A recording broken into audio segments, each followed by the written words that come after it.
If you want to know how vital film music is, try watching a film without music, turning the sound off, and it makes such a difference. It really does. Even silent cinema, the earliest cinema, was never silent. I play in a band that accompanies silent movies with Neil Brand, the composer and pianist. And one of the things that you discover is if you just run moving images, people immediately want it accompanied. And if you don't have any accompaniment, they start just imagining, oh, somebody playing a piano or somebody playing a violin. It's impossible to watch like an early short like Rescued by Rover without music. But it's not just a case of, oh, I want to watch a car chase, so I want to have lots of, really energetic music in the background. I think certain scores can actually change the way you view the on-screen relationship or where the plot's going. Like music can almost manipulate, in a good or a bad way, your emotions. And I think the key of a really good composer is one who has the subtlety at hand. Yeah. The other thing that's worth remembering is Jenny is half my age. And when I was first watching films, if I went to see a movie and I loved it, I couldn't go home and get it on video and watch it again. You just had to wait for it to come back into the cinema if it ever came back. But the one thing you could do was you could buy a soundtrack album, and then you could listen to the soundtrack album and you could replay the movie in your head by listening to the film's music. And that's how I started collecting soundtrack albums, because in the age before video, that was how you replayed a movie, through the music.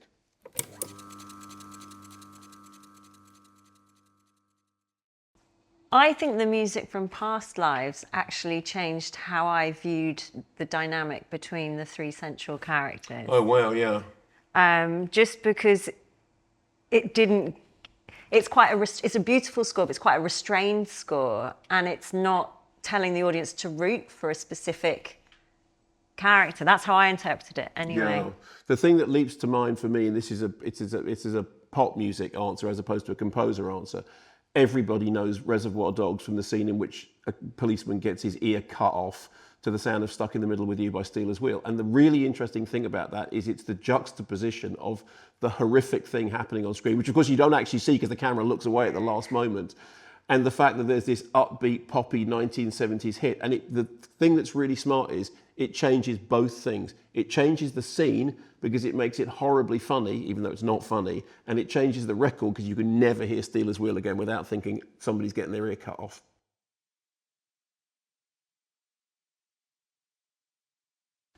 I am fascinated by the relationship between a director and a composer, because a lot of directors, not all of them, but a lot of directors can't speak music. They're not musically literate. They don't know how to put into words what it is they want. And often they don't know what exactly they want from music, apart from perhaps the emotion that they want the audience to take when they watch their film. So I'm fascinated by how the interaction between the director and the composer somehow results in the score that it does. How does the composer interpret that, and how does the director communicate their vision? So for me, that's the relationship. There is a chapter in the book which is solely dedicated to the director's vision and that conversation between musicians and directors. And this actually relates to something with the book itself. We have written the book in a way that it can be understood by people who aren't musicians. I mean, I play double bass, which isn't really a musical instrument, it's just a wardrobe with strings, but you don't have to know musical terminology to talk about music. And actually one of the things that came out of that chapter, the director's vision, was the way in which a composer finds a way of talking to the director without saying, without using a bunch of musical terms, but actually just explaining what it is emotionally or somehow visualizing it. There's a lovely interview with Howard Shore in which he talks about his relationship with David Cronenberg. And it's almost as if they're just so much in sync with each other that they don't have to discuss the minutiae of the score. They just understand each other instinctively. And then you find out certain stories about how the music ends up impacting on how scenes are shot. If it's been composed before the film's been shot, might impact on how the direction a scene goes. Famously with Hilda Gudnadottir's score for Joker, and there's a cue called Bathroom Dance, which she composed, and then it was played to Joaquin Phoenix, and then he responded to it by dancing the way that we now know in his Oscar-winning performance. And that's a fascinating way of inspiring how the final picture comes out. And it completely rewrote the scene, because that's not in the original version of the scene. A completely different thing happened, didn't it?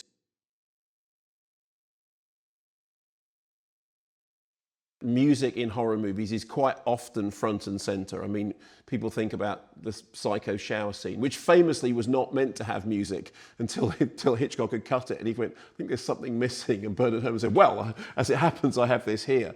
But because horror is so much about keeping you on the edge of your seat, about making you tense, about making you react, an awful lot of horror is driven by the music. And I said there is an entire chapter about that because I'm endlessly fascinated by the way in which, you know, sometimes the strangest music can be used to make something really, really scary. There's a very, very horrible film called Cannibal Holocaust, which is not a bunch of laughs, but it has one of the most lovely, melodic Rizzo Ortolani scores. It's absolute, you know, it's, if you listen to the score, that you wouldn't think, you know what's happening on screen at the moment? Absolute depravity.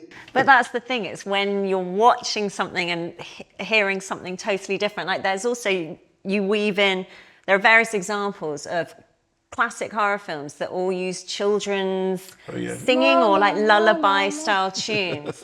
That the simplicity somehow becomes really, really eerie. But also, I think we have to congratulate Mark because we wait until chapter, I think it's chapter 9 for horror. So he doesn't talk about The Exorcist. Until chapter 9. Until chapter 9. Which is that's something. One of the things that happened when we were researching the book was we went to Abbey Road and we spent some time at Abbey Road and we were recording radio stuff there.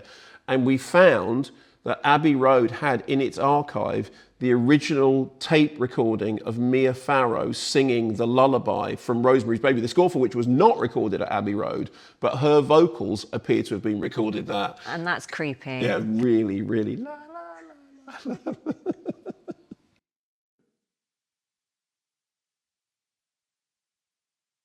So I think one of the most underrated film scores, certainly of the modern age, is Clint Mansell's score for Out of Blue, which is a Carol Morley film, and it's underrated for two reasons. The first one is that the film was not a success. And one of the problems is you can write a brilliant score for a film that doesn't succeed, and then the score syncs with the film, and that happens quite a lot. Every now and then the score will survive the film's rejection. I mean, I'm thinking of like, you know, Tangerine Dream's score for Sorcerer, which was a famous flop, but the album became quite a hit. The Clint Mansell score for Out of Blue, I mean, I love the film anyway, but I think his score is just fantastic. We played it loads on Scala. It's kind of strangely jazzy and atmospheric and a little bit ambient, but I think it's absolutely brilliant. And I was delighted. We interviewed him for the book, and I was thrilled because he loves the score. I mean, quite often composers will do work and they know what's right with it, they know what's wrong with it.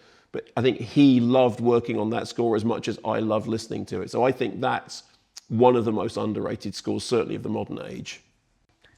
I've got two. One of them, I mean, you rated it. You named it one of your favourite film scores of the year when it was released. Calm with Horses by Blank Mass. Yeah. And I mean, he won an Ivor Novello Award for it, so I don't think it's underrated. So it is quite rated. Yeah, that's right. But I would like more people to hear it and to see the film as well, because it's fabulous. You hear the score, and actually another of his scores is for a TV documentary series, Gaza, and I've not watched it, but the music, I will listen to that soundtrack because it's just, I find it so evocative. And he features in the chapter about electronic scores because he is quite a pioneer, really, I think, in what he's doing soundtrack-wise with his music. Another score also features in the book and is more from a film, as Mark was saying, that sort of Sunk Without a Trace, is Rachel Portman's music for Never Let Me Go. So Rachel Portman won the Oscar for Emma. She received 2 other nominations for Cider House Rules and for Chocolat. I think she is the only woman composer to have received more than 1 Oscar nomination in the scoring categories thus far. But Never Let Me Go is based on Kazuo Ishiguro's amazing novel. It's a film that I absolutely loved. Star cast, Carey Mulligan, Keira Knightley, Andrew Garfield, but it kind of sunk without a trace, didn't it? Yeah, absolutely. It was one of those things that it's really hard to explain why people didn't like it, but people just didn't go and see it.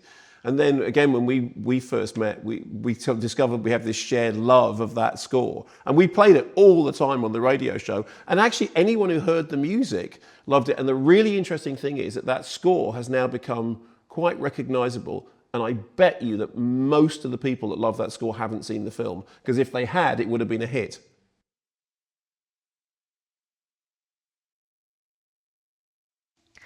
So my Desert Island Discs film score, and I've chosen this because I think this music, I don't think you could watch the film without this music. And yet, I think listening to just the music on its own is an amazing experience. So it manages to kind of do two really difficult tasks.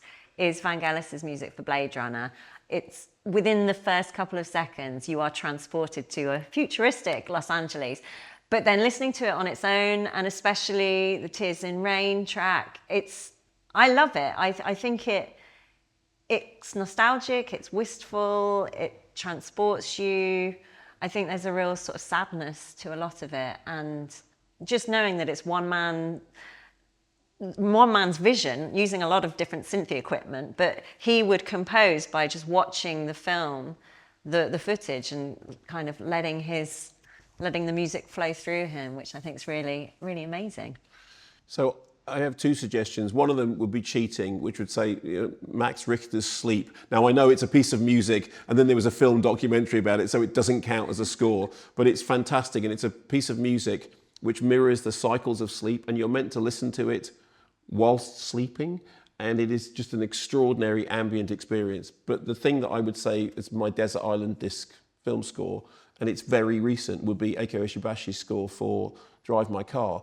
I saw the film, I thought the film was okay, but I just loved the score, and I went out and got the soundtrack, and it was one of those things when you have the soundtrack on your listening device and you just put it on repeat and you just play it over and over, and I must have spent 2 or 3 weeks listening to nothing but that score. And usually what happens when you do that is you get sick of it.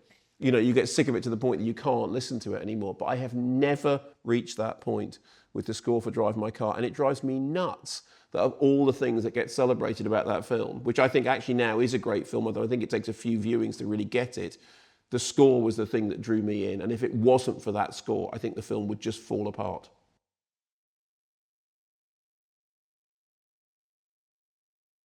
I think I still have, having worked with Mark for 5 years on the show, I'm still genuinely interested, obviously, in film music, but I will still go on various film music websites to find out about who's scoring what releases, and we'll often learn about names that I hadn't come across before. You're so I very good kind at of that, try and finding new actively names.